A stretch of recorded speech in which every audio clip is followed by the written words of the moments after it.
तो सिस्टर अभया की lifeless body बहुत सारे इंजरी मार्क्स के साथ उनके कॉन्वेंट वेल में मिली। उनके कपड़े और बॉडी दोनों ही खून से लाल थे। इनिशियली इसे सुसाइड बताकर केस क्लोज करने की स्ट्रॉन्ग कोशिश की गई, पर इस केस के फैक्ट्स एंड डिटेल्स कुछ और ही बता रहे थे। एविडेंसेस गायब कर दिए गए और विटनेसेस को शांत करा दिया गया और फिर नियरली 28 साल बाद इस केस को एक क्लोजर मिला। इस बार की इन्वेस्टिगेशन में फेथ के नाम पर एक ऐसी कॉन्स्पिरेसी थियरी सामने आई जिसने एक ब्रूटल मर्डर को 2 डिकेड्स तक छुपाए रखा था। Hello guys, I am Ashi and you are watching the murder case of sister Abhaya. तो ये कहानी शुरू हुई केरला के कोट्टयम एरिया से 1992 में। तब भी केरला में बहुत से चर्चेस और कॉन्वेंट्स हुआ करते थे, जिनमें से एक वेल नोन कॉन्वेंट था सेंट पायस X। इस कॉन्वेंट में एक हॉस्टल भी था जहां बहुत सी यंग लड़कियां आती थी वहां पढ़ने और स्टे करने, जिनमें से कई नन्स भी थी। और इन्हीं लड़कियों में से एक थी 21 इयर्स की सिस्टर अभया। सिस्टर अभया एक स्टूडेंट भी थी और जल्द ही उनके एग्जाम स्टार्ट होने वाले थे।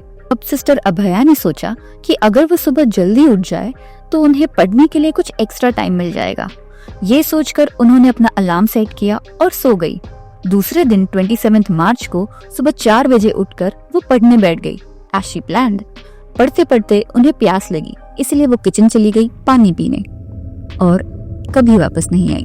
जब कुछ घंटों बाद कॉन्वेंट के बाकी नन्स उठे तो उन्होंने नोटिस किया कि सिस्टर अभया मिसिंग थी, पर उन्होंने तो सुबह 4 बजे सिस्टर अभया को अपनी अलार्म ऑफ कर पढ़ने बैठते देखा था। टेबल पर उनकी बुक्स अब भी खुली पड़ी थी। किचन में खुली पानी की बोतल जमीन पर गिरी हुई थी और वहीं पड़ी थी सिस्टर अभया की एक स्लीपर। नन्स उन्हें ढूंढते हुए बाहर गए तो उन्हें कॉन्वेंट वेल के पास मिली सिस्टर अभया की दूसरी स्लीपर। एक नन ने हिम्मत करते हुए वेल के अंदर देखा और जोर से चिल्लाकर वहीं बैठ गई। वेल की पानी में सिस्टर अभया की लाइफलेस बॉडी फ्लोट कर रही थी। फायर डिपार्टमेंट और पुलिस को बुलाया गया और इवेंचुअली सिस्टर अभया की बॉडी वेल से बाहर निकाली गई with multiple bruises all over her body. Local police ASI VV Augustine ने यूजुअल रूटीन फॉलो करते हुए सिस्टर अभया की बॉडी रिकवर होते ही उनके फोटोग्राफ्स क्लिक कराए, उनके कपड़े कस्टडी में लिए, बॉडी को ऑटोप्सी के लिए भेजा और अपनी रिपोर्ट तैयार की। बट लेटर ये सारे एविडेंसेस गायब करवा दिए गए। ऑटोप्सी में डॉक्टर्स को सिस्टर अभया की बॉडी पर बहुत से कट्स और हेड इंजरी मिली। कॉज ऑफ डेथ डूबना बताया गया। अब इवन दो सिस्टर अभया की बॉडी पर हेड इंजरी भी थी, but still cause of death suicide ही बताया गया with a possibility of murder. लोगों को इस रिपोर्ट पर डाउट था। उनके मन में बहुत से क्वेश्चंस थे एंड सारे सवाल वैलिड थे। सिस्टर अभया सुसाइड करने के लिए अलार्म क्यों सेट करती? किचन फ्लोर पर पानी की बोतल ओपन कैप के साथ क्यों गिरी हुई थी? सिस्टर अभया की एक स्लीपर किचन में और दूसरी स्लीपर वेल के पास क्यों मिली? ये रिपोर्ट इंडिकेटिंग सुसाइड बहुत ही फोर्स लग रहा था। इस केस को फोर्सफुली सुसाइड बताया जा रहा था। प्रोबेबली कॉज ये इंसिडेंट एक कॉन्वेंट में हुआ था। सिस्टर अभया के भाई थॉमस 24 साल के थे जब उन्हें ये न्यूज मिली कि उनकी बहन ने सुसाइड कर ली है। उनके लिए ये न्यूज शॉकिंग एंड कंफ्यूजिंग दोनों थी, क्योंकि सिस्टर अभया अपनी ड्रीम फॉलो कर रही थी और बहुत खुश थी। जब थॉमस ने उनकी बहन की पोस्टमार्टम रिपोर्ट पढ़ी तो उनका ध्यान एक स्टेटमेंट पर गया जहां मेंशन था कि सिस्टर अभया के नेक पर नेल मार्क्स थे और उन्हें हेड इंजरी भी हुई थी। थॉमस अब श्योर थे कि डेफिनेटली उनकी बहन के साथ कुछ हुआ था और उन्हें पानी में फेंका गया था। मीनवाइल सिस्टर स्टेफी ने 8 पेजेस की रिटर्न स्टेटमेंट फाइल की कि सिस्टर अभया साइकोलॉजिकल डिप्रेशन से सफर कर रही थी। वो एक इकोनॉमिकली वीक फैमिली से बिलोंग करती थी और पढ़ाई में भी वो अच्छी नहीं थी। थॉमस अपनी ही बहन के बारे में ये बातें सुनकर हर्ट थे। वो अपनी बात पर फर्म थे कि उनकी बहन ने सुसाइड नहीं किया है।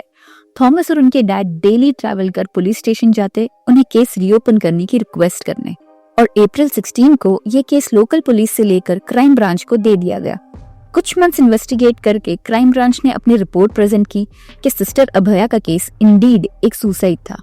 तब तक सिस्टर अभया की बॉडी को ऑलरेडी दफना दिया गया था और उनके कपड़े भी डिस्ट्रॉय कर दिए गए थे सो दैट कोई मेडिकल एविडेंस ना बचे। बट तब तक ये न्यूज एक फुल ब्लोन डिस्कशन बन चुकी थी। नन्स, मीडिया और सोसाइटी गुस्से में थे और ऑफिशियल्स पर बहुत प्रेशर था। इसीलिए ये केस अब CBI को हैंडओवर कर दिया गया।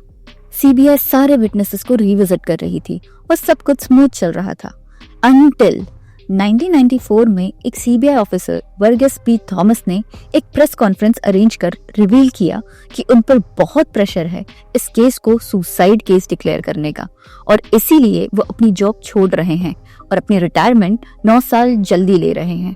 ऑफ कोर्स ये न्यूज़ ऑफिशियल्स के लिए एक बॉम्ब था। असाइंड सीबीआई टीम के पास अब कोई मेडिकल एविडेंसेस नहीं थे, इसीलिए उन्होंने बहुत से डमी टेस्ट कंडक्ट किए। सिस्टर अभया की ही वेट और हाइट की एक डॉल बनाई और उसे अलग अलग एंगल से वेल में फेंका। उन्होंने फिर केयरफुली ऑब्जर्व किया कि उस डॉल को कहाँ कहाँ इंजरी हुई और उन इंजरीज को फिर सिस्टर अभया की इंजरीज से कंपेयर किया।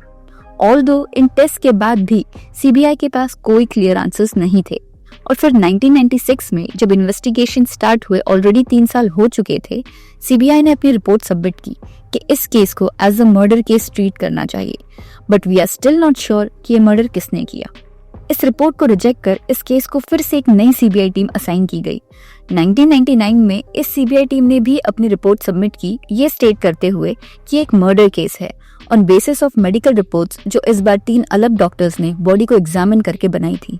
उन्होंने मेंशन किया कि बॉडी पर ऐसी बहुत सी इंजरीज थी जो फर्स्ट ऑटोप्सी रिपोर्ट में मेंशन ही नहीं की गई। सीबीआई टीम ने एक बार फिर ये एडमिट किया ये एक मर्डर केस है, but they are not sure कि मर्डरर कौन है। कोर्ट ने इस रिपोर्ट को भी रिजेक्ट कर दिया और फिर से एक नई सीबीआई टीम असाइन की। 2005 में भी जो रिपोर्ट सबमिट हुई उसमें ये स्टेट किया गया था कि वो आइडेंटिफाई नहीं कर पाए हैं कि मर्डरर कौन है। कोर्ट ने फिर से इस रिपोर्ट को रिजेक्ट कर एक नई सीबीआई टीम असाइन की गई। और फिर 2007 में एक शॉकिंग रेवलेशन सामने आया।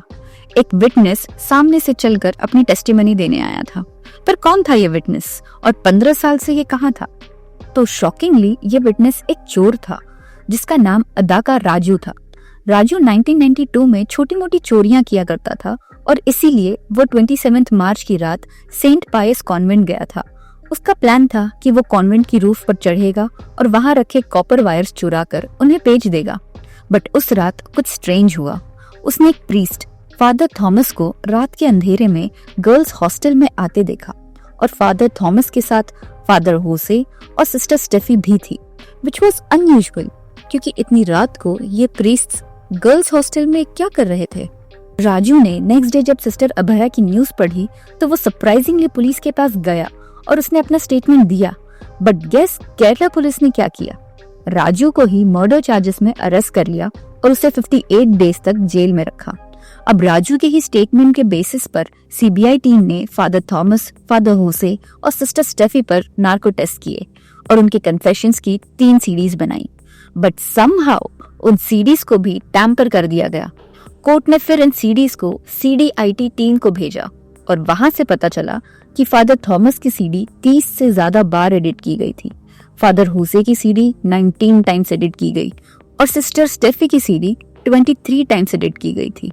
लेटर टू एवरीवन सरप्राइज उन नार्को टेस्ट की ओरिजिनल सीडीज को एक न्यूज चैनल पर प्ले कर दिया गया, जहां फादर थॉमस, फादर होसे और सिस्टर स्टेफी ने ये कन्फेस किया कि उस दिन जब सिस्टर अभया पढ़ते पढ़ते किचन में पानी पीने आई तो उन्होंने फादर थॉमस, सिस्टर स्टेफी और फादर होसे को कॉम्प्रोमाइजिंग पोजीशन में देख लिया था, और इसीलिए सिस्टर स्टेफी ने एक्स से सिस्टर अभया की सर पर 3 बार अटैक किया और फिर तीनों ने मिलकर सिस्टर अभया की बॉडी को घसीटते हुए ले जाकर कॉन्वेंट की वेल में फेंक दिया। 19 नवंबर 2008 को सीबीआई ने फादर थॉमस, फादर होसे और सिस्टर स्टेफी को सेपरेटली क्वेश्चंस कर उन्हें अरेस्ट कर लिया। हाउएवर, फरवरी 2009 में तीनों को बेल पर छोड़ दिया गया और शॉकिंगली फादर होसे को कंप्लीटली इनोसेंट बताकर सारे चार्जेस से फ्री कर दिया गया।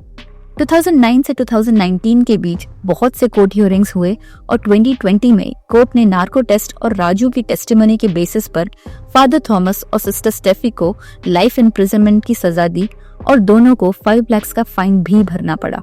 And thanks to a thief ये केस 28 साल बाद सॉल्व हो ही गया। अगर आपको ये वीडियो पसंद आई हो तो कमेंट करके जरूर बताइएगा, और अगर आपको ऐसे ही डार्क, ट्विस्टेड और ट्रू क्राइम केसेस सुनना पसंद है तो इस वीडियो को लाइक और चैनल को सब्सक्राइब करना मत भूलिए। मिलते हैं अगले वीडियो में एक नए केस के साथ। तब तक के लिए अपना ख्याल रखिए। Thank you.